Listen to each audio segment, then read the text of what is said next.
낚시하는 사람들은 고기를 되게 예뻐합니다. 저는 민물 낚시를 하지 않지만 이렇게 민물 낚시 이렇게 방송 프로를 보면 밤새 기다렸다가 붕어 한 마리를 만나면 그 붕어가 이뻐가지고 어쩔 줄은 모르고 막 입을 맞추고 막 합니다.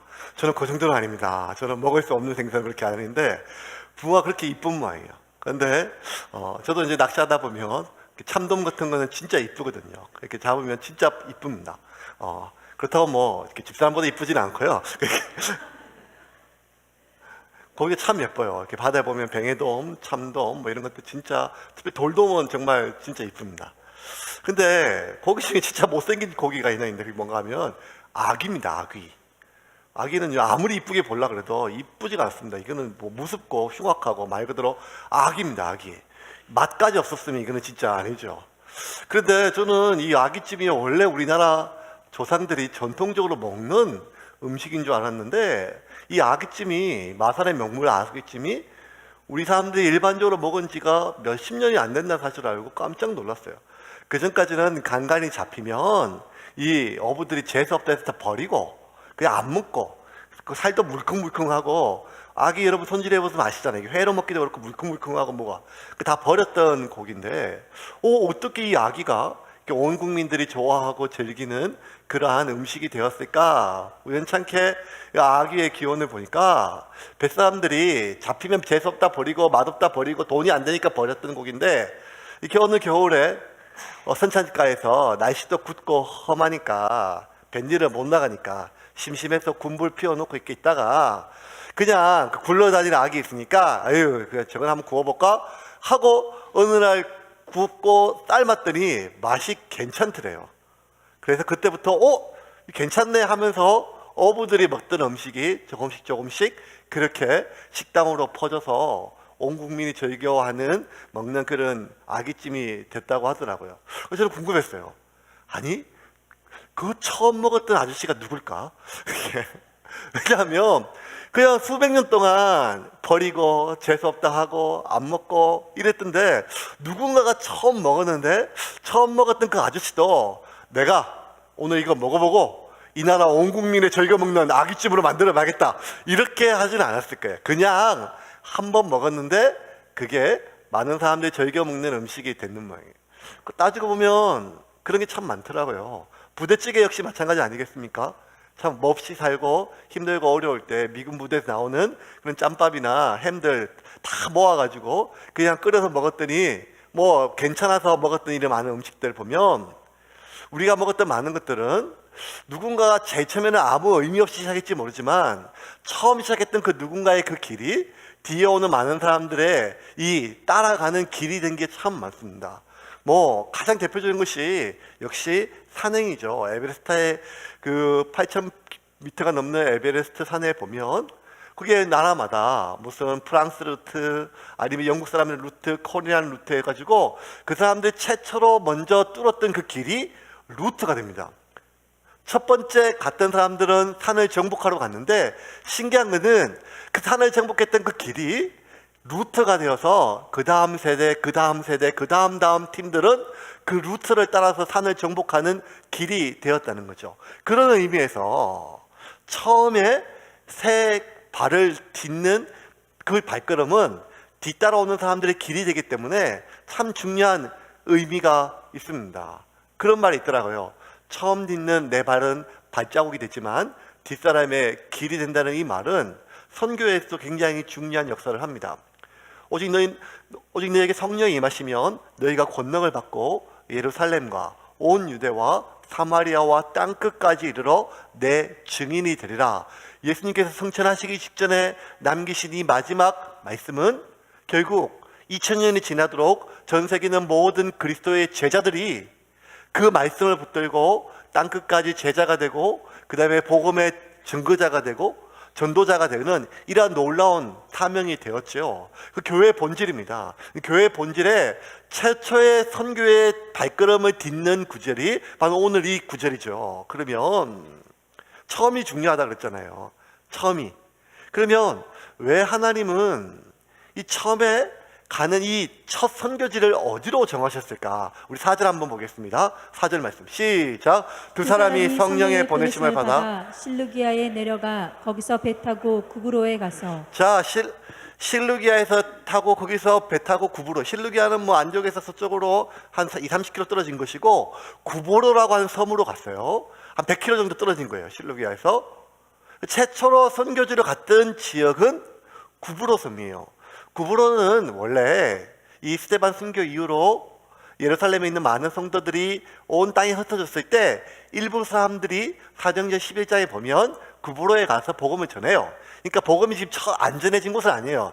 그럼에도 불구하고 하나님이 이 바나바와 사울과 그리고 요한이라 불리는 이 마가, 이 세 사람으로 꾸려진 최초의 선교팀의 첫 사역지로 왜 구브로를 선택하셨을까?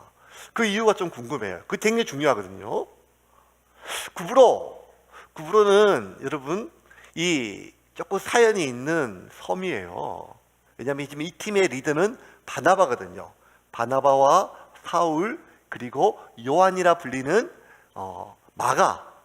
유대인들은요 이 서열이 되게 중요해요. 이름의 순서가 되게 중요합니다. 유대인만 그렇습니까? 우리 한국도 그렇죠. 이 유교도 다 끝났는데 예수님의 말씀의 이 질서를 따르다가는 교회조차도 주보에 이름 순서가 잘못 나가면 난리가 납니다. 내가 장로가 먼저 됐는데 어디서 감히 뭐 이런 말 해가지고 이 순서가 되게 중요하죠. 이 모든 이 순서를 보면 초기에는 여러분이 아는 것처럼 이미 상식이 되었지만 바나바가 항상 먼저 나와요. 바나바 그리고 사울 그 다음에 마가입니다. 근데 바나바는 이 팀의 선교 리더지요. 팀장이에요. 그런데 이 사도행전 4장을 보면 한번 볼까요? 4장 36절 같이 읽겠습니다. 시작. 구브로에서 난 레위족 사람이 있으니 이름은 요셉이라 사도들이 일컬어 바나바라 하니. 구브로에서 난 레위족 사람이 있으니 이름이 요셉이라 사도들이 일컬어 바나바라. 번역하면 위로의 아들이라 하니. 구브로에서 난 레위족 사람이 있으니 누구라고요? 바나바예요. 그러니까 이 구브로, 키프로스예요. 지금의 키프로스인데 구브로에서 난 사람이 누군가 하면 바나바이기 때문에 바나바는 이 선교팀의 리더고 자기의 고향에 제일 먼저 첫 번째 사역을 가자고 의견을 냈다고 볼 수도 있어요. 근데 사실은 이거는 좀 틀린 생각이죠. 왜냐하면 이 팀의 리더는 바나바가 아니라는 거예요. 왜냐하면 이 팀은 철저하게 바나바의 생각과 바나바의 결정과 바나바의 명령에 따라 움직이는 팀이 아니라 이 팀의 진정한 리더는 따로 있었어요. 4절 볼까요? 4절 말씀 같이 읽겠습니다. 시작. 두 사람이 성령의 보내심을 받아 실루기아에 내려가 거기서 배 타고 구브로에 가서. 두 사람은 바나바와 사울이에요. 바나바와 사울이 누구의 보내심을 받았어요? 성령의 보내심을 받았어요. 철저하게. 그러면 이 팀의 리더는 바나바가 아니라 성령님이라는 거예요. 그럼 성령님이 지금 세밀하게 말씀해 주세요. 안디옥에 있는 모든 성도들에게 일관되게 말씀해 주셨고 떠나는 바나바와 사울에게도 말씀해 주셨어요. 구체적으로 말씀해 주셨어요. 그러면 이 팀의 리더인 성령님께서 보내신 이 구브로, 이거는 바나바의 고향 때문에 바나바가 결정한 것이 아니라 성령님이 보냈단 말이에요. 그러면 성령님이 하나님께서 왜 이 교회의 문을 열고 선교의 문을 여는 첫 시작이 되는 이 첫 발걸음, 선교의 모든 길이 되는 첫 사역지로 구브로를 선택하셨는가? 여기에 하나님께서 당신의 놀라운 사역을 이루어 가시는 수천 년 동안, 지난 2000년 동안 기독교의 일관된 하나님의 중요한 원칙이 하나 나와요. 그것이 무엇인가 하면 누군가가 그리스도인으로서, 제자로서, 증인으로서의 삶을 시작하려고 할 때 하나님은 그의 제자의 삶을, 증인의 삶을, 그리스도인의 전도자의 삶을 어디서 시작하게 하시는가 하면 고향에서 시작하게 하신다는 거예요. 이게 되게 중요해요. 예수님께서 너희는 땅끝까지 이르러 내 증인이 되라고 말씀하셨어요. 땅끝까지. 그런데 예수님께 승천하면서 땅끝까지 내 증인이라고 땅끝으로 제자들을 바로 보낸 것이 아니라 예수님은 예루살렘에 있는 사람 제자들을 갈릴리로 부르셔가지고 갈릴리에서부터 증인으로서 전도로서 복음을 전하게 하셨었어요. 이건 예수님 본인도 마찬가지였어요. 여러분, 예수님의 태어난 곳이 어디죠? 베들레헴이에요. 베들레헴.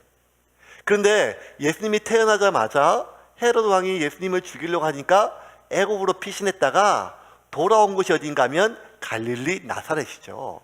그러면 예수님은 베들레헴에서 태어났을 뿐 베들레헴에서 살지 않고 어린 대부분의 삶을 어디서 보내시는 건 30년의 삶을 나사렛에서 보내셨죠. 그러면 나사렛 30년 동안 뭘로 살았는가 하면 목수 아들 요셉의 아들로서 그냥 평범하게 사셨어요.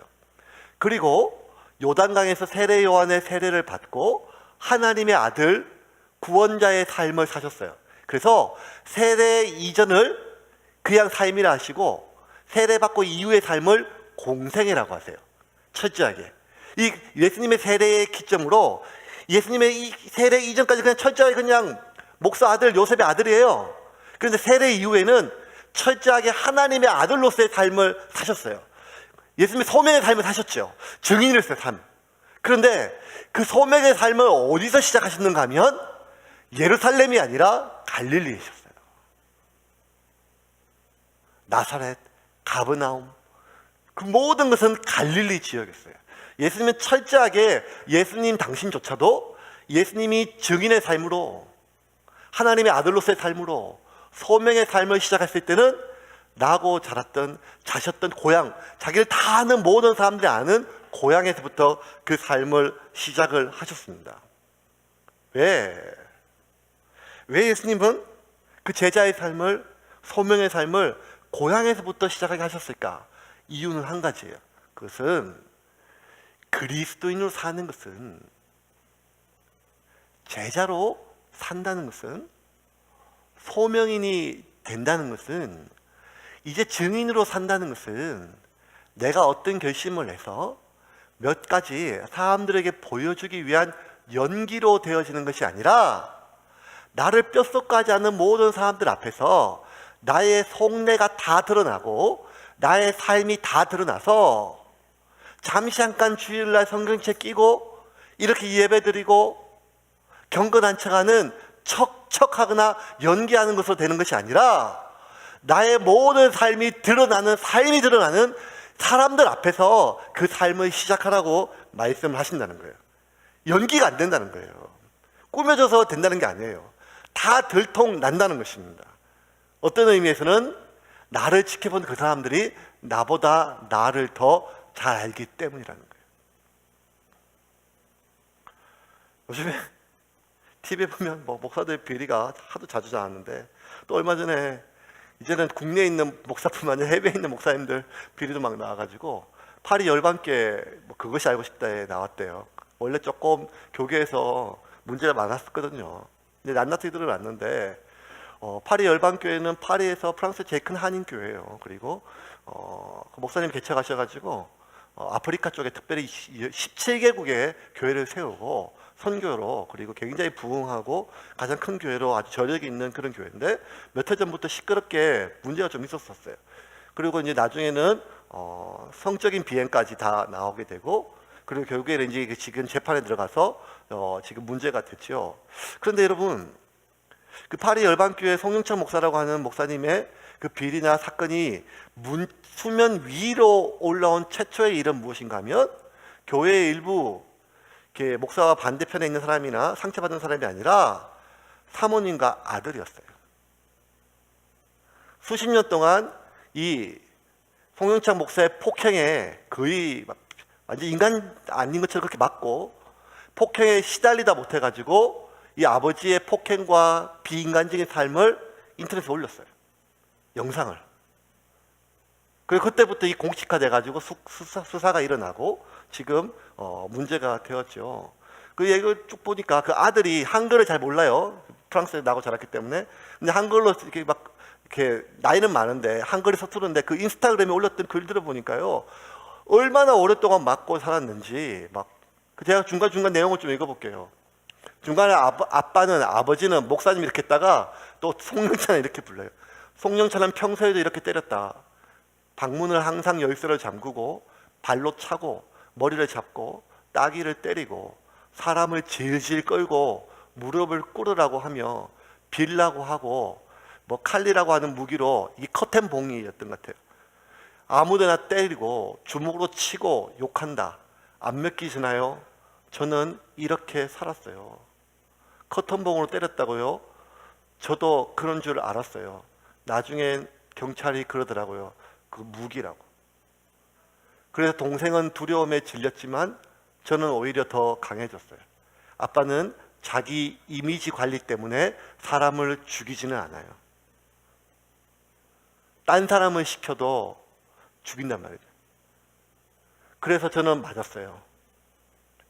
왜 자기가 이렇게 때려도 겁이 안 났는가, 마지막에 죽지는 않을 거니까. 이게 무슨 위로예요? 그러니까 이 목사가 그 다음 막 되게 길어요. 중간에 어떤 제가 구절에 눈이 멈췄는가 하면, 아빠가 잡은 호텔에서 밥을 먹는데 계속 욕하다가 엄마를 죽인다고 했다. 굉장히 엄마도 많이 맞고 살해 위협이 있습니다. 화장실에 숨었다. 나는 송영찬을 알고 있다. 갑자기 가슴을 뛰고 눈물이 난다. 진짜 죽일 수도 있다는 생각에 나는 생각한다. 누구한테 어떻게 도움을 청해야 될지. 근데 저는 이 구절이 너무 눈에 확 다가왔어요. 뭐 이런가 하면, 나는 송영찬을 알고 있다. 이래도 교회 골수 팬들은 우리 목사님이 그럴 리가 없다. 사모가 잘못됐지. 자식이 믿음이 없는 거지. 우리 목사님이 어떻게 손을 대? 우리 같은 목사님이, 그 훌륭한 목사님이 맨손으로 개척해서 교회를 이렇게 부흥하고 프랑스 제일 크게 만들고 교회를 이렇게 선교에 앞장서고 기도하시고 영적이시고 신령하고 그 말씀에 은혜가 있고, 그런데 그 아들이 나는 송영찬을 알고 있다.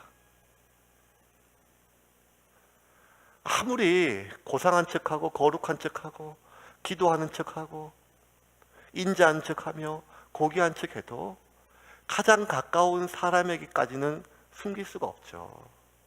결국 그 모든 연기는 들통날 수밖에 없는 거죠. 어쩌면 나는 나보다 내 주변에 가까이 있는 사람이 나를 훨씬 더 잘 알아요. 우리가 알잖아요. 우리는 내 모습을 어떻게 알아요? 점심 먹고 하루 종일 신방하고 저녁에 집에 오면 집사람이 깜짝 놀래요. 당신 입에 고춧가루 꼈다고. 그러면 오늘 만난 사람이 다 머릿속에 떠올라요. 깜짝 놀라요. 화장실에 가니까 이따만 엄지손가락하고 왕건이가 오게 딱 앞에 앞니에 붙어가지고 오늘 내가 그래서 앞에 있는 사람이 그렇게 웃었구나, 내가 얘기만 하면. 저는 내가 웃긴 얘기해서 웃는 줄 알았어요. 누군가 내 얼굴을 어떻다고 얘기해 주지 않으면 내가 내 얼굴을 볼 수 없는 사람이 인간이에요. 어쩌면 나보다 나와 가장 가까운 사람이 알 수 있죠. 교회에서 목사로 연기할 수 있어요. 교회에서 집사로 연기할 수 있어요. 교회에서 권사로 연기할 수 있고 성도로 연기할 수 있고 그리스도인으로 충분히 연기할 수 있어요. 심지어 설교조차 할 수 있고 유창하게 기도할 수 있습니다. 본인은 연기라고 생각하지 않아요. 이게 진짜라고 생각해요. 나의 진심과 나의 열정과 나의 거룩과 나의 헌신이라고 생각해요. 그런데 여러분, 연기가 뭘까요?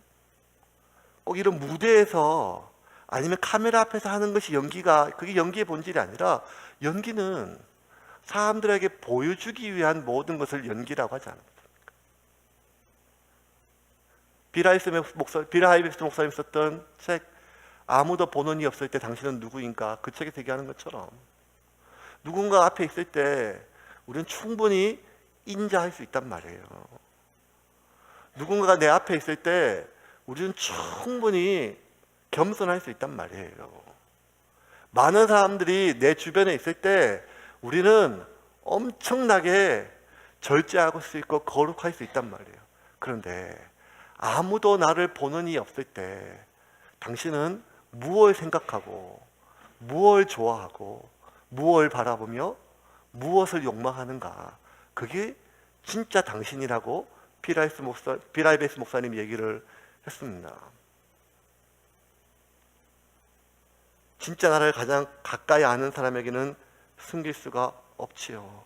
그래서 하나님은 우리가 그리스도인의 삶을 시작할 때, 제자의 삶을 시작할 때, 증인의 삶을 시작할 때, 자, 오늘부터 내가 그렇게 살겠다! 라고 하는 몇 마디 결심으로 되는 게 아니라는 거예요.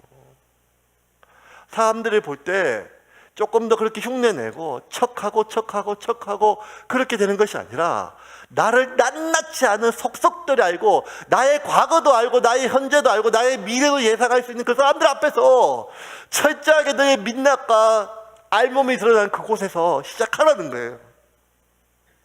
그래야 네가 네 자신도 속이지 않고 사람도 속이지 않은 채 정인의 삶을 시작할 수 있다고 우리에게 말씀하십니다.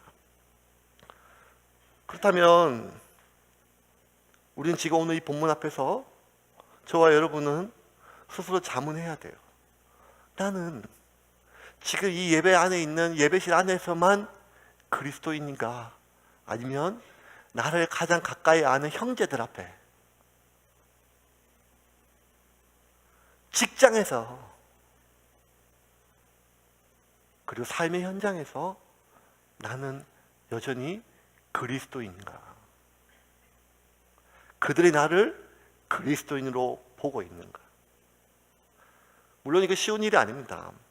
왜냐하면 예수님조차도 고향에서 공생애를 시작하셨을 때 아무리 놀라운 기적을 행하시고 깊은 교훈을 전해도 저거 방금 전까지 그 기적에 놀라고 방금 전까지 그 전하는 말씀에 깊이 감동받았던 사람이 야, 그 저집 저 저작거리 삽장 넘어서 있던 그 목수 요셉 아들 그 예수 아니야? 라는 말을 듣는 순간 그들은 방금 전까지 봤던 그 기적에 대한 경이로움을 잃어버리고 방금 전까지 들었던 그 설교에 대한 놀라운 감동을 잃어버린 채 그 예수님을 조롱하고 비난하고 심지어 절벽에서 밀어버리려고 했습니다. 마태복음 13장 53절 58절 우리 한번 읽어볼까요? 메시지 버전입니다. 같이 읽겠습니다. 시작. 이 이야기를 다 마치시고 예수께서 그곳을 떠나 고향으로 돌아가셔서 그곳 회당에서 설교하셨다. 예수께서는 모든 사람의 감탄을 자아낼 정도로 대단하셨다. 사람들은 말했다. 이 사람이 이렇게 훌륭한 사람인지 미처 몰랐다. 어떻게 이런 지혜와 이런 능력을 갖게 되었을까? 그러나 한편으로 그들은 언제 그랬냐는 듯이 어느새 그분을 깎아내리고 있었다. 우리는 이 사람을 어려서부터 알았다. 그는 목수의 아들이다. 그의 어머니 마리아를 우리가 알고 그의 동생 야고보와 요셉과 시몬과 유다를 안다. 그의 누이들도 다 여기 살고 있다. 도대체 그는 자기가 누구라고 저러는 것인가? 그들은 아주 언짢게 생각했다. 그러나 예수께서는 예언자는 자기 고향과 가족에게 대단치 않게 여겨지는 법이다 라고 말씀하셨다. 그들의 적대감과 무관심 때문에 예수께서는 거기서 기적을 많이 행하지 않으셨다. 그 아버지 요셉도 알고 어머니 마리아도 알고 그 형제 다 아는데 어이구 저 뭐 저렇게 흉내를 내냐. 예수님조차도 그랬어요. 고향은 진짜 사역하기 힘들어요. 그래서 저는 그 유명한 경상북도 상주 한 장면에서 교회를 개척하지 않았습니다. 그들은 저의 과거를 알고 저희 집안이 어떻게 살았는지를 알며 저희 형제들과 저희 아버님이 어떻게 사셨는지 다 알기 때문에 쉬운 일이 아니에요. 예수님조차도 그들에게 받아들여지기가 어려운 것이 아니라 어쩌면 불가능했기 때문입니다. 그런데서 하나님은 집요하게 예수님이 갈릴리에서 끊임없이 예수님의 하나님의 아들로서의 삶을 살아가게 계속해서 이끄셨어요. 예수님 언제 예루살렘에 올라가셨어요? 마지막 십자가 지실 때 하셨어요. 3년 동안의 공생애를 대부분의 갈릴리 지역에서 하시고 마지막 십자가 지실 때 예루살렘으로 가셨어요. 저렇게 믿지 않고 받아들여지지 않고 인정하지 않는 곳에서도 끝까지 하나님의 아들로서의 삶을 살기 시작하셨고 살아내셨습니다. 왜? 증인으로서의 삶은, 죄자의 삶은, 그리스도인의 삶은 몇 마디 결단과 결심으로 되어지는 것이 아니라, 몇 번의 흉내로 되어지는 것이 아니라 반복적으로 내가 진짜 무엇을 원하는가를 스스로 질문하게 되는 이 상황 속에서 내가 누구인지가 조금씩 결정되기 때문입니다. 이거는 이 전도여행을 떠나는 이 바나바의 팀에 이르렀던 사울도 마찬가지였어요. 다메섹 도상에서 예수님 만나고 그때부터 눈이 어두워졌다가 아나니아가 안수하고 눈이 떠진 뒤에 이 사울이 제일 먼저 한 건 뭔가 하면 이 저작거리로 나가고 회당에 가서 너희들이 십자가에 못 박여 죽인 예수가 하나님의 아들이다 막 전가하기 시작했었어요. 사람들이 헷갈리고 사울을 막 죽이려고 하니까 많은 사람들이 사울을 피신시켰어요. 하나님이 그를 아라비아 광야로 보내서 3년 동안 깊이 있게 경건으로 묵상하고 지난 3년 동안 그가 과거에 배웠던 모든 구약의 말씀들이 예수님이 향한 예언이었음을 다시 한번 깨닫게 되었어요.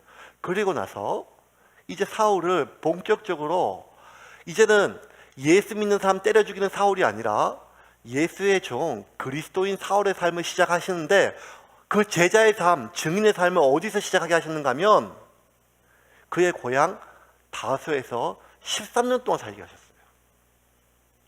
어떤 사람이 지금까지 살다가 이거 내가 철저하게 실패한 삶이고 내가 잘못 산 걸 깨달았어요. 그리고 이제 완전히 반대로 새 출발을 하려고 해요. 가장 새 출발하기에 좋은 데요? 캐나다일까요? 뉴질랜드일까요? 신호등일까요? 새 출발하기 가장 좋은 곳은 어딘가 하면 나를 아는 사람이 없는데요. 새 출발은 내가 어떻게 살았는지도 모르고 내가 누군지도 모르고 나의 뿌리와 나의 근본도 모르는, 나를 아는 사람들 하나도 없는 그곳이 제일 편하거든요. 왜냐하면 나를 아는 사람에게 나의 알몸을 드러내기가 얼마나 어려워요. 그래서 여러분들 여러분 동네에 목욕탕에 갈 때 벌써부터 처음부터 가지 않고 세월이 한참 흐른 뒤에 갈 수 있는 용기가 생기잖아요. 나를 모르는 사람들, 저도 가끔씩 목욕탕 갈 때 제가 안경을 안 쓰면 사람 못 알아보니까 인사를 잘 못하거든요. 그러니까 나중에 그런 말이 가끔 들려요. 아유, 그 목사 교회 목욕탕에서 만나는데 인사를 안 하더라. 그래서 누군지 모르니까. 그러니까 목욕탕 갈 때도 저를 아는 사람이 있을 때 가는 데는 되게 부담스럽거든요. 무언가 새로운 출발할 때 가장 그러면 불편한 것은 무엇인가 하면 나를 잘 아는 곳은 새 출발하기 진짜 어려워요. 고향 같은 곳. 근데 하나님은 사울을 그의 나고 자란 다소에서 보내서 무려 13년 동안 그렇게 살게 하셨습니다. 새 출발을. 다소에서 사울이 뭐 했을까요? 여러분, 사울은요 다메섹 도상에서 눈이 떠지자마자 바로 복음 전했던 사람이에요. 그러니까 얼마나 열정적인 사람이에요. 다소에서 얼마나 열정적으로 예수는 그리스도 이름을 전했겠어요. 여러분들이 당신들이 십자가에 못 박혀 죽인 예수가 바로 그리스도다 가는 데마다 예수의 부활과 예수의 죽음과 예수의 하나님 아들 되심을 증거했을 거 아니에요? 그렇게 13년 동안. 근데 그럼에도 불구하고 13년 동안 다소에서 지나서 안디옥으로 첫 사역지로 왔을 때까지 사울은 여전히 아직도 바울로 불리지 않고 사울이었어요. 그러니 나를 속속들이 아는 사람들에게 내가 새 사람이 되었다는 것이 인정되고 받아들여지는 것은 이것이 얼마나 어려운 일이겠습니까? 그런데 하나님의 일관되게 지난 2000년 동안 우리가 그리스도인이 되었을 때 제자의 삶, 증인의 삶, 소명의 삶을 시작할 때는 지속적으로 반복적으로 일관되게 나를 가장 잘 아는 사람, 나의 연기가 통하지 않는 사람들 앞에서 그렇게 살게 하기를 결정하시고 그래도 지금도 그렇게 했습니다. 왜냐하면 우리의 그리스도인의 삶은 연기로 되어지는 것이 아니기 때문입니다. 그리고 가짜는 결국 결통이 나기 때문입니다. 가짜는 속에 있는 진짜가 베어져 나와요. 오늘 보면 6절에 이들이 구브로에 갔을 때 진짜 용한 가짜를 하나 만났습니다. 6절 보겠습니다. 6절 시작. 온 성 가운데로 지나서 바보에 이르러 바예수라 하는 유대인 거짓 선지자를 마술사를 만나니 온 섬 가운데 그 섬 가운데 가니까 바보에 이르러 바예수라 하는 유대인 거짓 선지자 마술사를 만나니. 바예수라고 하는 이름이에요. 이 사람 바예수란 말은 뭔가 하면 바르라고 하는 단어가 아들이라는 뜻이고, 예수는 여호수아예요. 여호수아 헬라식 발음이에요. 그러니까 이 바예수는 여호수아의 아들 이런 뜻이에요. 근데 여호수아가 구원자라는 뜻이에요. 히브리어로. 그러니까 히브리어로 구원자라는 뜻이 여호수아고, 이 여호수아를 헬라식 발음이 예수예요. 그러니까 우리가 예수님의 이름이 예수인 것은 그 당시에 흔한 이름이었어요. 여호수아처럼 예수. 그런데 바예수라고 하는 것은 여호수아의 아들, 구원자의 아들 이런 뜻이에요. 여러분, 구원자의 아들이 뭔가요? 메시아를 뜻하는 거예요. 이 거짓 선지자 마고스, 마술사의 마고스인데 점성가, 신비한 사람들이 꼬는 사람이에요. 이 점체는 박수무당이요. 자기가 유대인인데 자기 이름을요. 그래도 자기가 벼룩도 낯짝이 있지. 보통 저희 동네, 시골 동네에서도요, 아주 용한 그 보살들이나 그런 박수들도요, 동자보살, 총각보살 뭐 이렇게 하지, 지가 무슨 이렇게 신이라고 이름 짓지 않거든요. 그런데 이 거짓 선지자가, 이 마술꾼이요, 이 거짓자 가짜가 자기를 구원자라고 이렇게 이름을 짓고 그 행세를 했는데, 얼마나 용한지, 얼마나 능력이 많은지. 이 전체 섬의 총독, 로마에서 파견했던 총독이 있는데, 이 총독이 굉장히 지혜로운데 이 마술사한테 폭 빠져가지고 자기의 가장 중요한 재갈 공명으로 사용했어요. 7절 한번 볼까요? 7절 같이 읽겠습니다. 7절입니다. 7절 시작. 그가 총독 서기오 바울과 함께 있으니 서기오 바울은 지혜 있는 사람이라 바나바와 사울을 불러 하나님의 말씀을 듣고자 하더라. 여러분, 서기오 바울이요, 지혜 있는 사람이에요. 그 누가는 이 총독이 지혜가 있어서 바나바와 사울을 알아보고 그 말을 듣고자 하였다라고, 이 바나바와 사울을 불러서 말을 듣고자 했던 이 총독의 지혜로움을 칭찬하려고 적었는데, 이건 양면의 칼이에요. 그렇게 지혜 있는 사람이 왜 저렇게 거짓 선지자, 마술꾼, 요사스러운 놈을 옆에 가장 중요한 책사로 두고 모든 의사결정을 했느냐 이 말이죠. 이 말은 그렇게 지혜 있고 총명했던 총독조차도 홀릴 수 있을 만큼 이 마술사 바예수가, 거짓 선지자 바예수가 진짜인 것처럼 사람의 마음을 홀렸다는 거예요. 누구의 이름으로? 하나님의 이름으로. 누구의 이름으로? 성령의 이름으로. 무엇을 근거로? 성경을 근거로. 신비한 능력으로, 요사스러운 말로, 꾸며지고 만들어지는 감동으로 총독의 마음을 사고 졌다 폈다 조종했다는 것입니다. 그런데 이 바예수가 지금 난리가 났어요. 왜냐하면 진짜가 나타났기 때문입니다. 말씀은 좀 정리를 하겠습니다.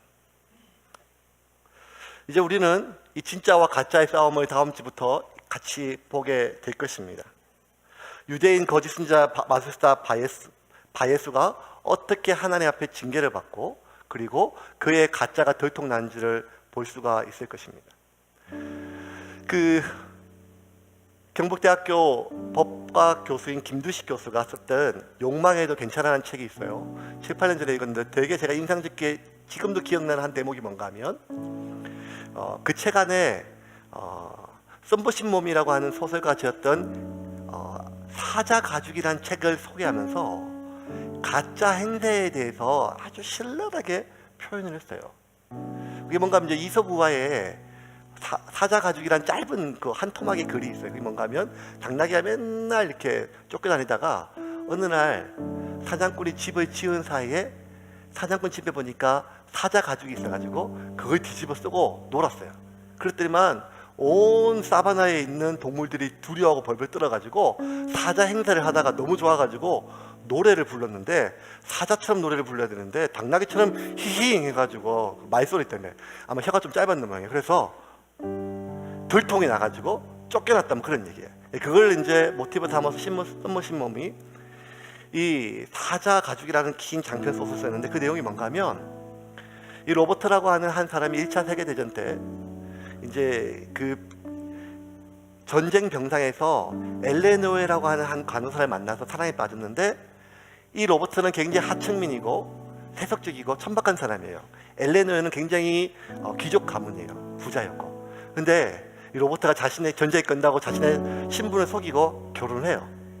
그리고 부자였던 마누라한테 얹혀가지고 그렇게 막 살아요. 그러면서 항상 신사는 젠틀맨은 막 이렇게 젠틀맨 행세를 해요. 그런데 여러분, 금방 표시가 났잖아요.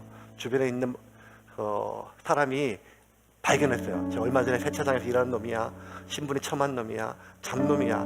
그래서 끝까지 나는 뼛속까지 귀족이야, 뼛속까지 젠틀맨이야, 신사야, 뭐 이렇게 막 그 위선과 허세를 계속 뭐 비꼬는 그런 소설이에요.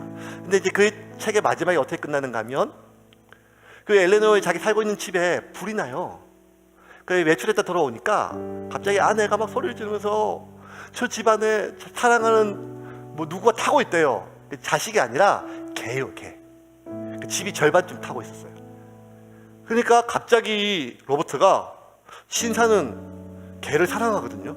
그래서 내가 구할게 그러니까 사람들이 다 말렸어요. 집이 다 불타니까 결국 그 개도 죽었을 거라고. 지금 난 죽는다고. 그래도 아니야, 신사는 목숨을 걸고 개를 구해야 돼. 개는 우리의 가족이니까 하면서 그 집에 들어가서 결국 나중에 죽어요. 개를 안고 새까맣게. 그러면서 그 책에 이렇게 마무리를 줘요. 로버트는 자기가 신사 행세를 하다가 결국 신사인 줄을 알고 착각하고 죽었다. 신사는 개 때문에 목숨을 버리지 않는다. 뭐 이런 내용들. 저는 이게 너무 웃겼어요. 아, 너무 오랫동안 행세를 하면 자기도 썩는구나. 자기도 썩는구나. 여러분, 예수님 마지막 심판 때 하나는 우편의 천국으로, 하나는 좌편의 지옥으로 보낼 때 좌편에 있는 사람들이 뭐라고 얘기하는가 하면, 제가 예수님 부인했습니다. 죄송합니다. 도와주십시오. 이게 아니라, 아니 우리가 왜 지옥에 갑니까?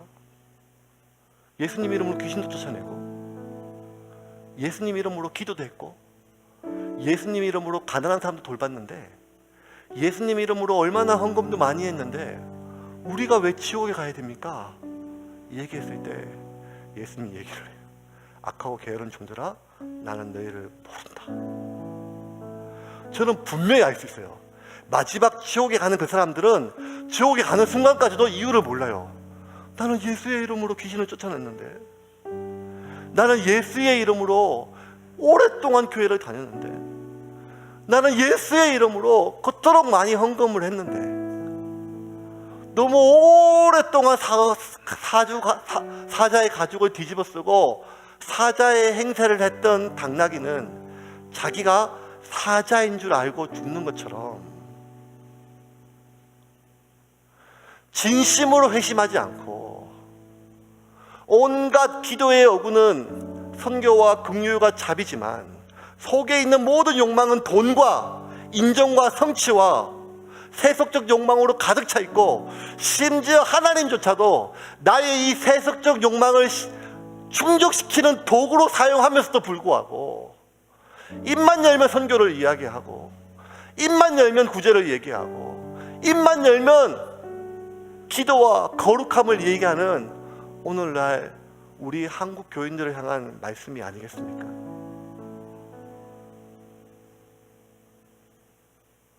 연기는 충분히 통할 수 있지만 마지막에는 반드시 들통나고 있음을 믿으시기를 바랍니다. 그러므로 우리는 마지막 순간까지 내가 진짜인가 자문해야 됩니다. 내 삶의 현장에서 내 동료들과 내 친구들과 나의 가장 가까운 살고 있는 모든 사람들과의 삶 가운데 나는 진정 그리스도인으로 살고 있는가, 아니면 예수쟁이로 연기하고 있는가, 그것을 날마다 자문하지 않으면 우리는 지금도 나 스스로에게 속을 수밖에 없는 그러한 현실 속에 놓여져 있습니다. 마지막 파리 열방교회 그 목사의 아들 그 한 구절, 나는 송영찬을 알고 있다.